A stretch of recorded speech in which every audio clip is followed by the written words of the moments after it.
Hey, welcome back to the channel, Tea Times for Two, Golf Travel for Couples. I'm Scott. And I'm Cheryl. And in today's video, we're in Myrtle Beach, right off the traffic stop known as Highway 501, just east of Conway area, right before you cross over the Intercoastal Waterway at the Legends Golf Resort.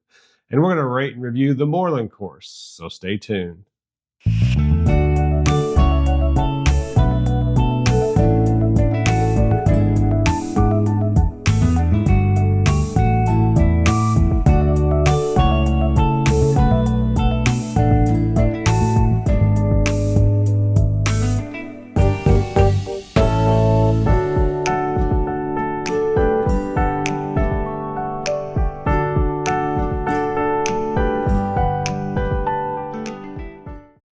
Hey, welcome back. For those of you new to the channel, we rate each golf course in the Myrtle Beach area anyway, in this series based on 4 categories. The first category is the course layout and its playability for all levels of players. The second category would be the beauty or the aesthetics of the golf course. Third category, course conditions. And the fourth category, value or bang for your buck. Okay, for category 1, for layout, we're going to give Legends Moorland 4.5 stars. For playability, 2 stars. ooh, ouch. All right, so tell us about the Moorland course. The Moorland course is one of 3 courses located at the Legends Resort, the Moorland, the Heathland, and the Parkland. Yeah, and the Legends Group also owns Heritage down in Pawleys Island, A+, and they also own one of my favorites, Oyster Bay, known as the Gator Farm, up in North Carolina. Yeah. The Moorland was designed by PB Dye and opened in 1990. Yeah, I played it that year, the very first time. Yeah. It features a lot of typical Pete and PB Dye fingerprints like railroad tie bulkheads, large deep bunkers, small undulating greens, severe mounding, pot bunkers, and even big old large waste areas everywhere. The course is a par 71 with 4 sets of tees ranging from 4,500 yards to 6,700 yards and has a slope rating of 140 from the tips. So it's not an easier one. You would think with the shorter tees, we usually give them pretty good playability rating, but this one really will jump up and bite you if you're not careful. Some of those bunkers are really hard for beginners or higher handicap players to get out of. The shorter tees will help the higher handicap players still be able to get around this demanding set of holes that are fraught. It's 2 videos I use fraught with trouble and big numbers everywhere. I've been playing Scrabble, and I suck at Scrabble. You do. Yeah. The Moorland course has received such prestigious honors and accolades as the best golf resort courses in America 2025 by Golf Week magazine, and top 10 new courses of 1990, as well as America's 50 toughest golf courses by Golf Digest, which explains how you slapped them with 2 stars for playability. She's mean. All right, for category 2, for the aesthetics or the wow factor of Legends Moorland, I'm kind of curious to see what she's going to get it after that 2 stars for playability. What'd you give it for aesthetics? 4.5 stars. 4.5 stars. That's more like it. Like we said in a lot of our videos, we love Pete and PB Dye golf courses. Well, I think I love them more than you probably do, but I really love them. The aesthetics of them, the shot making they require, they're just masterpieces of design. He was a freaking genius. Over the years, we played many of them, ranging from TPC Sawgrass to Harbortown Golf Links to the Ocean Course at Kiowa Island. In fact, my brother and I played those on back-to-back days. That was really cool. Oak Tree National, played that back in my college days, where all the Oak Tree boys used to live that were on tour back then. We played Iberostar Bavaro and La Cana in the Dominican Republic, Paiute in Las Vegas. Played 2 of the 3 there, didn't we? And then you lost a lot of money on the Strip. And even the Dye course at Barefoot Landing and Prestwick here on the Grand Strand. Pretty much outside of Scotland and Bandon Dunes area, these are some of my favorite courses I've ever played. So hats off to Pete and PB Dye.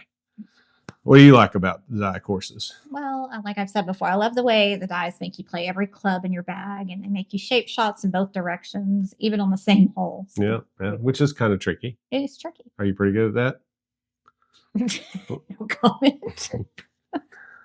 All right, some of our favorite holes on Legends Moorland. Number 2, it's a classic Dye risk-reward reachable par 5 that has lots of trouble the entire length of the hole.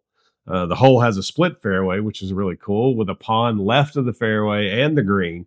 So going for it in two brings the water into play just right of that green. The smart play is to lay up to the left fairway on the upper plateau, and that's going to leave you a shorter iron into the green that is protected right by that water. And then it's got bunkers long left as well as a deep one right of this raised green. So play it smart, play it as a 3-shot hole, and you might walk off with a birdie on this one. Number 3 is a shorter par 4 with a pond all down the left side of the hole with fairway bunkers both left and right off the tee. Small green is flanked by 2 bunkers right and the water to the left. So it's not an easy approach. No. Not an easy approach. You don't like water. I don't. Balls don't float, do they? All right, number 5 is a 150 to 175 yard par 3, and it's kind of, depending on what tees you play, and it's kind of hard to judge what club to hit because the tee box is back in a chute of trees, so you don't always feel the wind that you're going to get when you get up to the green, so it makes club selection a little tricky.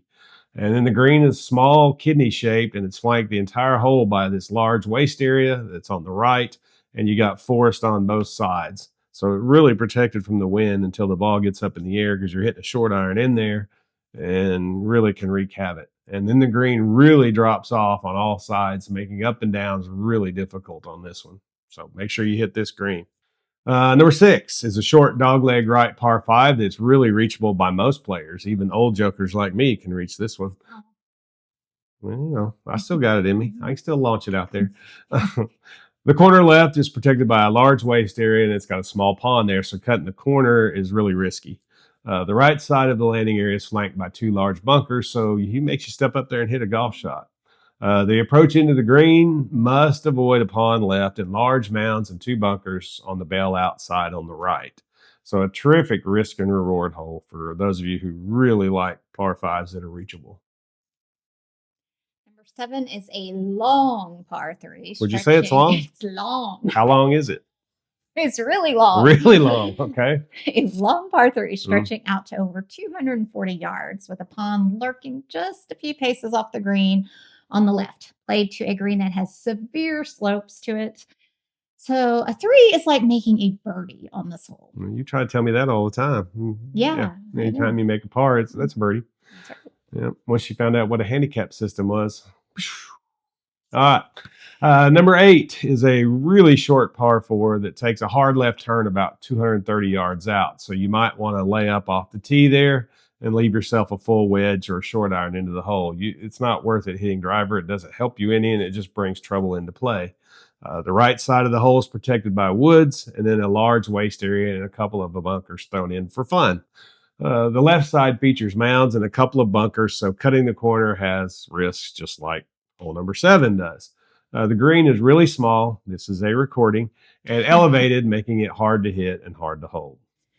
Number 13 is a short par 3 to a severely undulating green and a hole that features a massive waste bunker running from tee to green left and a lot of mounds to the right. A lot of mounds. A lot of mounds. That's many. It's a lot. A lot. Number 14 is a short par 4, and again, there's no need to hit driver off the tee because there's 2 massive mounds that await about 50 yards short of the green, making the second shot mostly blind. It really resembles a couple of holes at Prestwick or Cruden Bay in Scotland, which are 2 must plays if you ever go to Scotland. Oh, they're awesome. The blind second must avoid a waste area right and the mounds and native grasses left. The green is small, again, small, and has a big swale in it, making it tough for up and downs if you miss this green. So again, leave it short, play it short off tee, hit you a short iron into this green and walk off. Number 16 is an awesome hole. I used awesome. It's really, my kids use it all the time. It gets so old. It's a really short par 4, and it's my favorite hole on the golf course. It's easily drivable distance-wise. Even I can drive this one, but it's protected by a really tiny fairway that is rumpled and flanked by a massive bunker left known as Hell's Half Acre. You won't get a flat lie in this fairway, and if you find Hell's Half Acre, you're looking at a really long bunker shot into the green. And this green falls off in all directions as it's built up to bunkers or grass bunkers, so it brings in any number from 2 all the way up to an 8. anywhere from yes to words we can't repeat on this video. Number 17 is a medium length par 3 to a saddle shaped green that looks like it is in an island in a sea of sand. Like most greens on Moorland, this one is elevated with big slopes in all directions, making chipping a challenge. Yeah, short game. You got to be good at short game. Play this one well. Number 18, the finishing hole is a terrific finishing hole, dogleg left, par 4, flanked by water left and mounting right off the tee.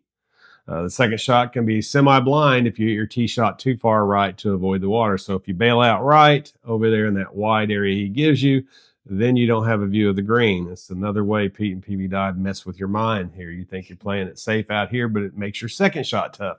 So you've got to pick your poison. Which shot do you want to take on the challenge, the first one or the second one? The green is really skinny, unlike me, and making the second shot difficult to hold the green, and it falls off dramatically to that left side. Again, getting up and down around these greens are extremely difficult. Category 3, course conditions. What are we giving Legends Moorland? 4.5 stars. 4.5 stars. All right. Why are we giving it 4.5 stars? So the fairways, greens, and tees were in terrific shape. They are every time we play it. Again, that's in June when we have always gone in the summer. So in fact, all 3 Legends resorts have always been in terrific shape. Yeah, all 3 courses there, and Heritage has always been in great shape. Oyster Bay, whenever we played it, it's been in pretty good shape, although it had some rough patches there. But again, we always go in June. Do your homework. Whenever you're going to go, call out and find out when they're going to be doing their maintenance, so you're not putting on punch greens or sanded greens. And we always do that. Category 4, for value or bang for your buck, we're going to give Legends courses 3 stars for Myrtle Beach area and 4.5 stars for worldwide courses we played worldwide. So what were the green fees like in the summer for Legends Moorland?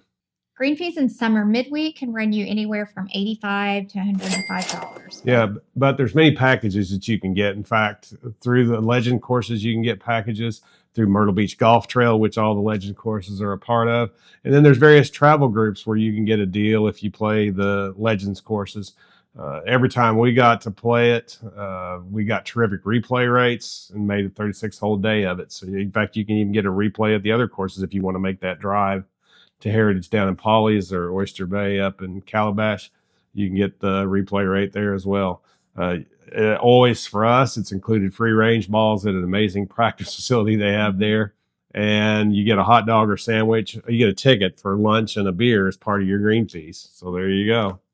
If the Legends courses were here in DFW, we would be members. We'd join, and we'd play them 3 or 4 times a week. All 5 of their courses are great layouts. All right, let's recap and give Legends Moorland an overall score. I would give it 4.5 stars. What about you? I would also give it 4.5 stars. Even with the playability being tough. Yeah. All right.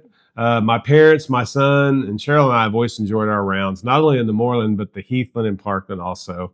And the Heritage Club in Oyster Bay are 2 of our favorite layouts in the Grand Strand, as we said, making these 5 courses a tremendous set of quality golf courses. And if you're a local, as we will be shortly, I mean really shortly, it would make membership very appealing. Of the 3 Legends Resort, at the Legend Resort, I think the Moorland was my favorite.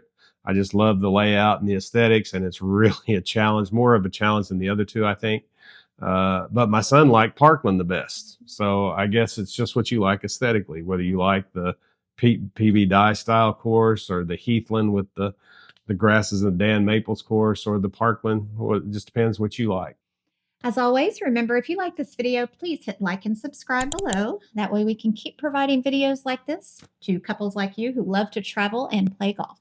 If you played the Legends courses, especially the Moorland course, leave us a comment below. Let us know what you thought about it or the other Legend courses, because there's people out there that are trying to make their first trip to Myrtle Beach and would love to hear what you had to say about it. And then come back and check out our channel next week as we continue our Myrtle Beach series. We stay right here at the Legends Resort, and we're going to rate and review the Heathland course and let you know how it stacks up with its 2 brothers and its cousins, the Heritage Club and Oyster Bay Golf Links.